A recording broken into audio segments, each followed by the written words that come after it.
Hello, my name is Jimmy and this is the Mustang Mach-E GT with the Performance Pack. Here in Canada, we don't get the option of whether it's just a standard GT or the one with the Performance Pack. We just get it, well, as standard. But it's 90,000 Canadian dollars as spec'd here. So it does cost a pretty penny. So let's go over everything that you need to know about this vehicle, starting with the looks. Say what you will about the Mustang name, but I mean, if we just drop that and just look at it as a car, this is very, very beautiful. I love the front end design here, the angular headlights, and especially this GT trim. I get a grille, or at least a full grille in the center. It looks great up front. Off to the side here, we get 20-inch wheels. They look great. Sticky Pirelli tires with some Brembo bricks behind that. I love the side profile of the Mach-E. No door handles, nothing to just distract you from the look. And I love this design that they did on the top, where it basically looks like a coupe, and hidden away is this kind of, well, top part where it's in black, and especially in this contrasting yellow, you barely see it. The door handles, well, like I said, there aren't any. You get these door poppers, which actually my son loves, because every time we come up to the car, he's 19 months right now, and all he wants to do is press buttons. This just gives him an excuse to get inside. And then out back, we get these beautiful LED taillights. They are sequential, and GT badge in the center. I think it's a good looking vehicle from front all the way to the back here. There's nothing about it that, well, that screams anything bad about it. I really, really like the way it looks. In terms of trunk space, you get 29.7 cubic feet behind the rear seats here. It's not bad. And you get this flexible tonneau cover. I mean, sure, it could be bigger, especially if it wasn't this kind of coupe-like look, but you do get a frunk. At 4.7 cubic feet, it's not bad, and still have enough space for kind of the additional things that you want to put in. But let's check out those rear seats. All right, the back seat of the Mach-E here. I'm 5'11", and as you can see, I have enough headroom, and legroom is okay as well. And the seats, they feel actually quite proportioned. I don't feel like my knees are right against my chest in a lot of other EVs because of the battery placement. It's not bad in here. The only thing is getting in and out, you're ducking a little bit because of this roof line. And in terms of amenities, there's not much back here. I don't get blinds on the sides. I don't get heated seats. I mean, I have a USB-A as well as a USB-C port. That's really it. Well, and my cup holders. And there's not even like, well, baskets or little hanging thing behind the seat. So, you know, if I have, I don't know, a magazine, my iPad, whatever, I can't put that in front of me. It's just a little bit of a shame considering the cost of this vehicle. In terms of fitting child seats on the passenger side here, I have the Kleck 5 in rear facing. Even in this setup, I was able to fit easily in front of the child seat itself, so the passenger up front would be still very comfortable. On the driver's side, I was able to place the Kleck Ling infant seat. Getting the seat in and out wasn't an issue, but due to the sloping roofline, there isn't as much space as one may like. I was actually surprised with the amount of room in the back seats here, because I was able to fit a third seat in the center. The Mach-E handled it. To be honest, this generally wouldn't be something I would recommend, simply due to just how bunched up the seats are. In terms of lower anchors, there are 2 within the bench, and there are 3 upper anchors behind it. All are quite easy to access. All right, the front seats of the Mach-E, they look a little weird, but they're actually quite comfortable. They are heated but not cooled, and they lack, well, adjustable lumbar. I actually only have forward and back, but no up and down. For $90,000, that just seems like, well, an oversight, if anything. But the seats themselves do hold you in quite well. These kind of like wings on the side, they hold you at your shoulders. So if you're at the right height, they're actually quite good.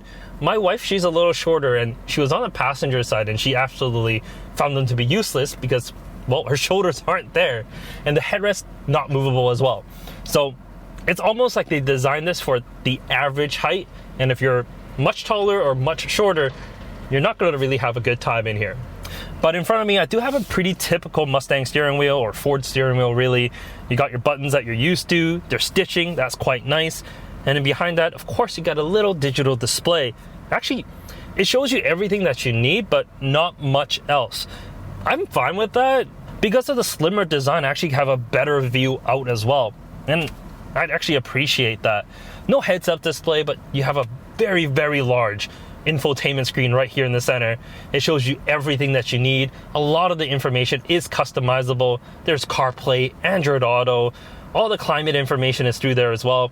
I mean, as a big display is, generally they're not as intuitive, but in here, it's not bad.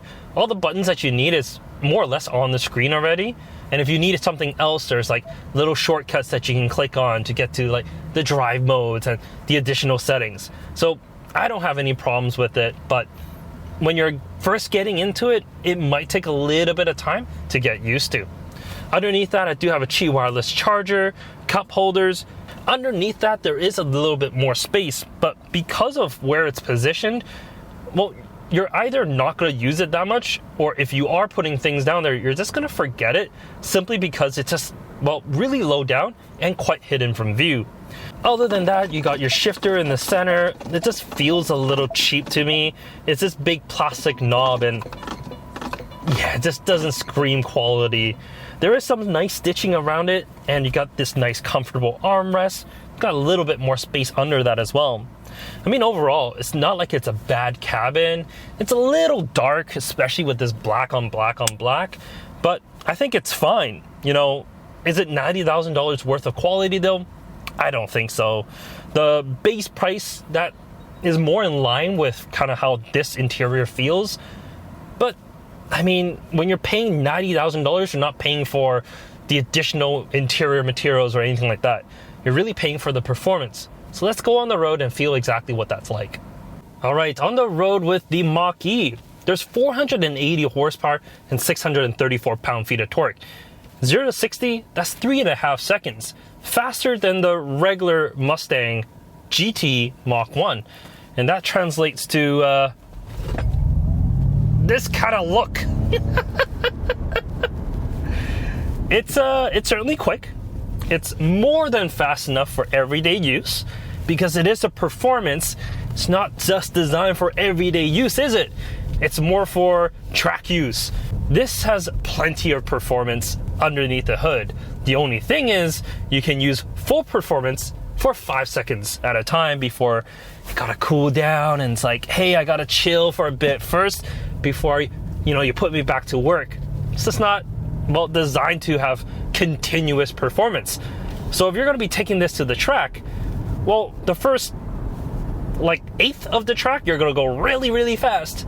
But then the rest of it, it just kind of slows down a little bit. But what's good is you can slow down because you got big Brembo brakes up front. You don't have to worry about your brakes failing, at least not on paper. Of course, I haven't taken this car to the track, so I can't tell you exactly how well it performs there. But the Magna Ride, the suspension, oh, so good. In unbridled mode, which I'm in right now, it firms everything up, and steering is taut. It just feels great. It really does. It feels like a sports car should, but it's still 5,000 pounds of sports car, so it's sports SUV more than anything else. You put it on engage and whisper, things kind of dial down a little bit more. But in unbridled, I mean, you can get that back end out. This vehicle is designed for fun. But when you do have too much fun, the stability control still kind of kicks in and says, you're not that kind of Mustang. Don't worry, I got you.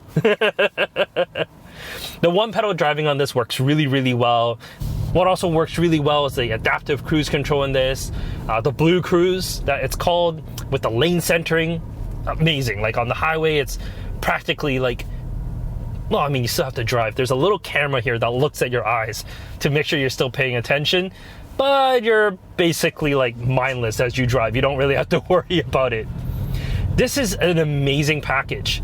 The only thing is you can get 5/8 of all this with the regular Mach-E long range all-wheel drive. So that's the thing. Do you really need the performance package? Do you really need, the extra power, the extra, half a second? No, 1.5 seconds really, because I think it's about 5 seconds for the regular Mustang all-wheel drive, I think. Anyways, do you really need to be a little bit quicker? 5 seconds is already really, really quick to 60. So in my opinion, I don't think this is the one to go for. But that's just me. you might be completely different.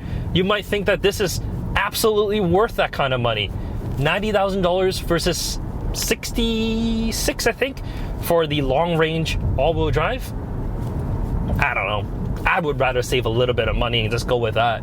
Save a little bit of money and get a body shop to get the GT front grille or front bumper that I got on this. I mean, don't start putting GT badges on it. Don't be that kind of person. But get the grille, because this grille looks so much better than the standard Mach-E. It just fits with the overall vehicle. Get some wheels on it and call it a day. It's going to be basically a complete package at that point, and you're spending like 70 grand rather than 90 on this specific model here. And that's really it. You know, if you're looking for a good electric vehicle, the Mach-E is definitely a contender. It's priced higher than like the Hyundai as well as the Kia counterparts. This is more towards how the Kia in terms of how it drives and feels, but I got more space in here and it feels more like the Hyundai, which I do like. And panoramic sunroof, it's huge. You got plenty of light that comes into the cabin. The only thing is, unlike the Hyundai where you get a shade, this is more like the Tesla. So you're just, well, sunshine all the time. It is quite tinted, so it does help block most of that sun, but yeah, I kind of wish there was a shade. Anyways, those are just nitpicking little items on it. In my opinion, I really like the Mach-E. Space is good, the overall package is good, the overall shape on the outside is great. The interior, you know what, it's not $90,000 worth, but if you step down, it's not bad. I would say it's not bad. In any case, that's really it. Mach-E GT Performance Pack. Definitely one to check off in my books of cars that I really enjoyed. And that's really it. Thank you so much for watching this video. Like the video if you do, subscribe if you want to see more, and we'll catch you next time. Take care.